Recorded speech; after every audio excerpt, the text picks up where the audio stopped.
What we're doing is we're trying to produce a healthy, nutritious chicken or fish feed for free.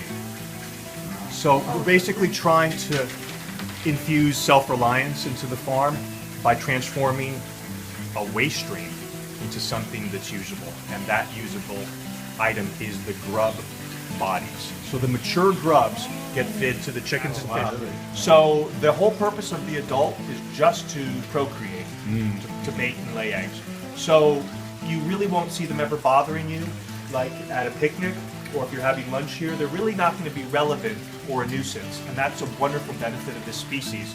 The nuisance component that scares a lot of people when you say black soldier fly, they think of houseflies landing on their food.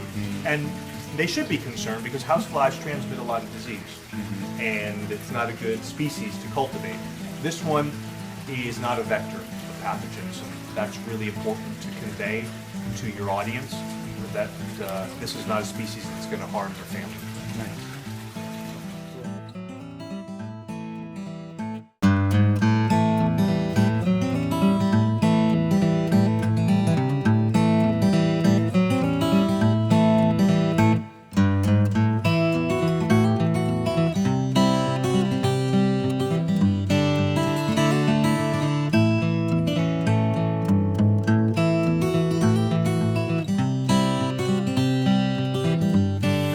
The whole point of having gravel down there with a lot of porosity and spaces in between is twofold. Number one is we want to make sure that drainage is occurring at all times and never backing up, because you don't want food scraps every pool in water. It doesn't go well with your nose. And then number two is we're trying to create oxygen pockets down there, and that helps mitigate anaerobic tendencies, which is pockets without oxygen. So by keeping the oxygen under there, you're helping with aeration. So we've learned that it just helps to have both of those conditions for functioning pods. They seem to keep the grubs happy. Okay, this is awesome. Now, what we're going to do is what I normally do next at this stage when I set these up for myself or for clients is I put a next barrier on top of the gravel separator, and I use coir. Okay. Now remember, this is going to last the whole season. They're not going to tend to eat this. And really, the purpose is to make sure that we have constant drainage and that it doesn't goop up. Okay, when I am starting off a new unit, I want the females to find the pile. And so I have my little elixir made up that I know works because I've had a successful pod every year. I take coffee grounds, and I make sort of a circle, a couple inches deep, and then in the center of that, I put some overripe melons, banana peels, and my favorite, which is fermented corn. Now, I'm from a hunting area of North Carolina, so there is 40-pound bags of deer corn for $8 at the local store, and I always have leftovers. So what I take is a little mason jar of that, maybe 2 mason jars, fill it with some water, and let it sit out in the sun until it starts to stink into a fermented smell. And it's not a bad smell, it's more like a soured smell. Then, when that smell has happened, I put that right in the center with it. Then, I mix it up a little bit so that it's mixed into the coffee ground matrix. And then I cover it with that piece of burlap I talked about. Now here, high fibrous foods tend to have leftovers.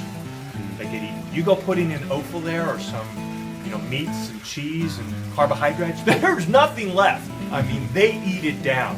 You'd be like, Kevin, where'd the food go? Because it really disappears. There's about 100 hours between laying a little egg sac and hatching. So about 100 hours, which is about 4 days. You won't necessarily see the hatchlings, they're too small. The instars are real tiny, but you will once they start growing. And you're going to notice that there's going to be changes in the pile, and they're going to start bioconverting, and then you'll notice start adding more material. Once the colony's up and running, and I normally see my colony up and running between 2 and 3 weeks from initial setup. Food scrap addition. then it'll just continue indefinitely. But that's usually between 2 and 3 weeks. Sometimes it's earlier on the 2, sometimes it's later on 3. In North Carolina, it seems to be predicated on weather. Here, I think it's not as critical, and you guys got great weather. The time that it takes from that egg laying to the time the grubs change from cream colored, and as they grow, they stay cream colored, to turning brown is about 3.5 weeks. Did you say? Is that about right? It can change a little bit. It can be quicker as well. It can be quicker in perfect climates, so I'm thinking you may actually have a nice grub life cycle done in 3 weeks. In colder climates, it's extended outwards. In fact, sometimes the grubs really get bigger and fatter in colder climates because they just stay in there and feed. So, And as they're maturing in their full cycle, when they start turning brown is when they start coming off the rail. once they change color from cream colored to black, that is a sort of a genetic indication that they have evolved through time to get out of their food pile. They need to go pupate somewhere, so they have an instinctual tendency to auto-separate and crawl off out of the active pile. We took advantage of our patents, the patent industry, and we found out the perfect ramp angle to get them out of the pod to make sure they can get out of the pod. And then we just collect them in a bucket.